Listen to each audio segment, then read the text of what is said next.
Hello everyone, welcome to my YouTube channel English literature zone. आज के video में हम लोग post independent Indian English novels के बारे में पढ़ेंगे।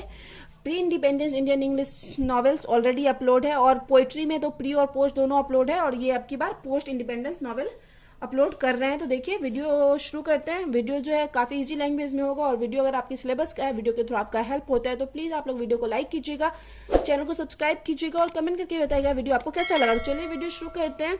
Novels written after independence, novels जो इंडिपेंडेंस के बाद लिखी गई, known as post independent Indian English novels, तो वो post independent Indian English novels के रूप में जानी जाती है। The post independent Indian novel in English has been termed as the modern novel, और post independence Indian English novel जो है मॉडर्न नॉवेल्स के रूप में भी जानी जाती है इंडियन इंग्लिश टर्म में।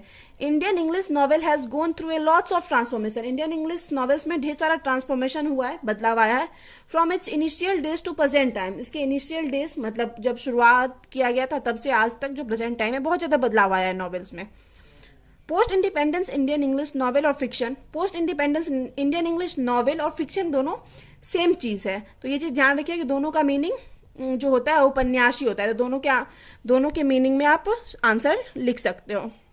Retains the momentum the novel had gain during the Gandhian age, उसी चीज़ को मतलब जो नॉवेल गांधीयन एज में जो नॉवेल लिखा गया था उसी चीज़ को बरकरार रखता है। Post independent in English novel भी गांधीयन एज के बारे में ही ज़्यादा लिखता है। It is not radically different from the novel in pre independent, बहुत ज़्यादा अलग नहीं है pre independence Indian English novel से post independent Indian English novel. It is no longer imitative, या बहुत ज़्यादा, लेकिन ये क्या है, इमिटेटिव भी नहीं है, अनुकरणीय भी नहीं है। Instead it has the modern tendency, लेकिन इसकी जो टेंडेंसी है, प्रवृत्ति है, वो मॉडर्न है, आधुनिक है। ऑफ एक्सपेरिमेंटेशन इन फॉर्म, और इसमें एक्सपेरिमेंट किया गया है कंटेंट और टेक्निक के रूप में। Modernism though come late to India, modernism जो है आधुनिकता इंडिया में काफी लेट से आई थी। It has played an important role in shaping the second generation novelist, और मॉडर्निज्म का बहुत ज़्यादा मतलब रोल है शेप देने में सेकेंड जनरेशन नॉवलिस्ट को, सच है जैसे कि भवानी भट्टाचार्य, मनोहर मालगोंकर, बी राजन, खुशवंत सिंह, चमन नाहाल, नीता देसाई एंड अरुंधति रॉय, ये जो सेकेंड जनरेशन के नॉवलिस्ट माने जाते हैं। फर्स्ट जनरेशन के नॉवलिस्ट कौन माने जाते हैं, जो प्री इंडिपेंडेंस में, जैसे आर के नारायण, राजा रॉय, रविन्द्रनाथ टैगोर, बंकिम चटर्जी, ये सब जाने जाते हैं। एंड फ्यू अदर्स, और भी दूसरे हैं, and who have made a tremendous contribution to the post independent Indian English novels, जिनका कि काफी ज्यादा योगदान रहा है post independent Indian English novels में।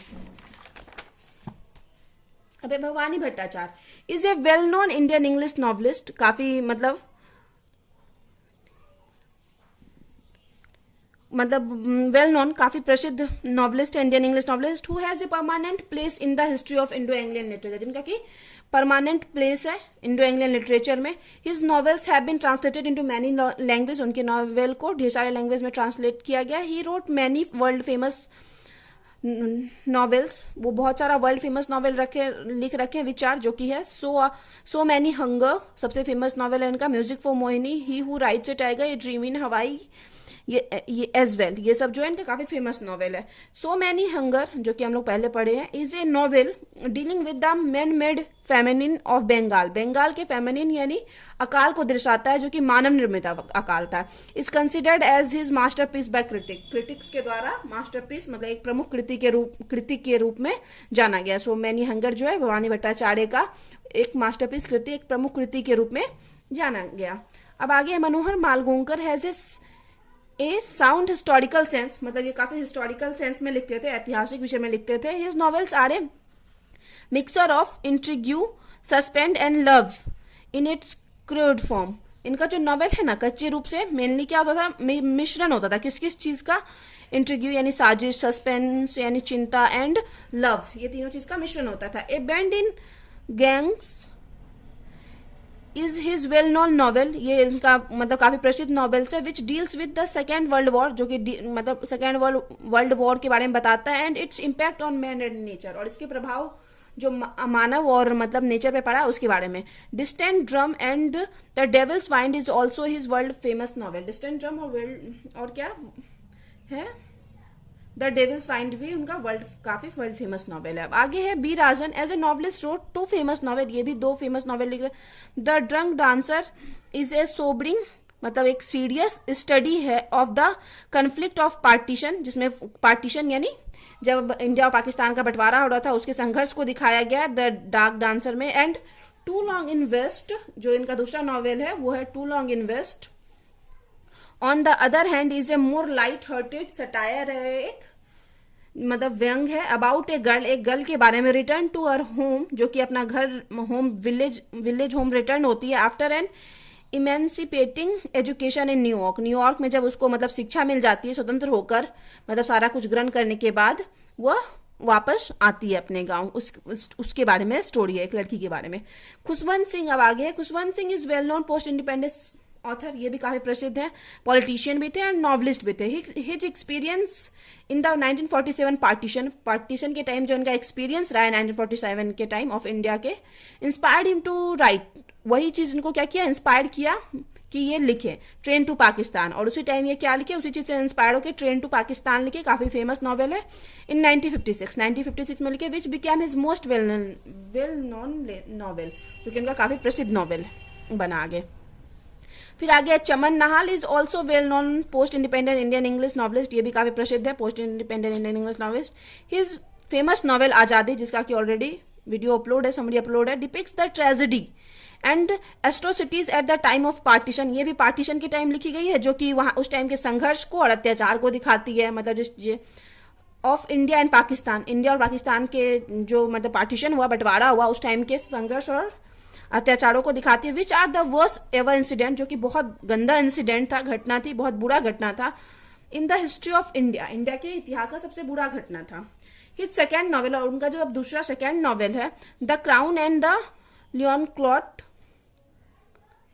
Focuses on the towering figure of Gandhi, जो कि गांधी जी के बहुत विशाल चित्र विशाल चित्र पर फोकस करता है। Whose burning idealism fired an entire nation's patriotism, और जिसका कि मतलब बर्निंग आइडियलिज्म, उनका बर्निंग आइडियलिज्म मतलब आदर्शवाद जो है पूरे देशवासियों के अंदर क्या जगाता है, नेशंस पेट्रियोटिज्म, देश के लिए देशभक्ति जगा देता है।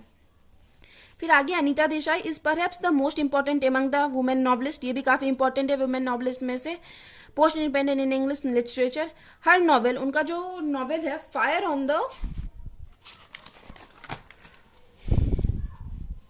On the mountain, in custody, the village by the she, ये तो ऑलरेडी अपलोड है इसका video. Cry the peacock, ETCR world famous novel in English literature का वर्ल्ड फेमस नॉवेल। अब आगे है Arundhati Roy, came to limelight, ये प्रसिद्धि में आई by the publication of her first novel, उनके जो फर्स्ट नॉवेल को पब्लिश किया गया तभी ये प्रसिद्धि में आई, जो कि था the God of small things, ये इनका पहला नॉवेल था। Novel has generated a great wave in the world of English literature fiction, Indian English fiction यानी उपन्यास के फील्ड में बहुत ज्यादा मतलब एक ग्रेट वेव, एक क्या मतलब बड़ी लहर जनरेट की, पैदा की, इन इंडिया एंड अब्रॉड, मतलब दोनों जगह काफी फेमस रही ये नॉवेल, इंडिया में भी और अब्रॉड में भी, मतलब इंडिया से बाहर भी। This novel also won the Booker prize for English fiction, और इस नॉवेल को क्या मिला, बुकर प्राइज भी मिला।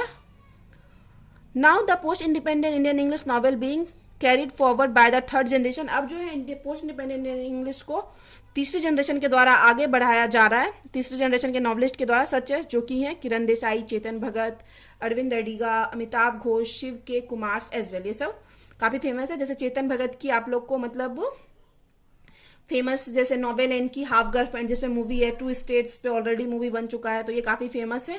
तो ये सब फेमस नॉवलिस्ट है जो कि थर्ड जनरेशन के नॉवलिस्ट जाने जाते हैं। Indian English literature is highly indebted, Indian English literature जो है काफी ऋणी रहेगा to post independent Indian English novelist, post independence Indian English उपन्यासकारों का, which have been above mention, जिनके बारे में आगे मतलब ऊपर लिखा गया है। तो यहाँ पे वीडियो खत्म होता है। वीडियो अगर आपके सिलेबस का है, वीडियो के थ्रू आपका हेल्प होता है, तो प्लीज आप लोग वीडियो को लाइक कीजिएगा, चैनल को सब्सक्राइब कीजिएगा और कमेंट करके बताइएगा वीडियो कैसा लगा। तो मिलते हैं नेक्स्ट वीडियो में नेक्स्ट टॉपिक के साथ।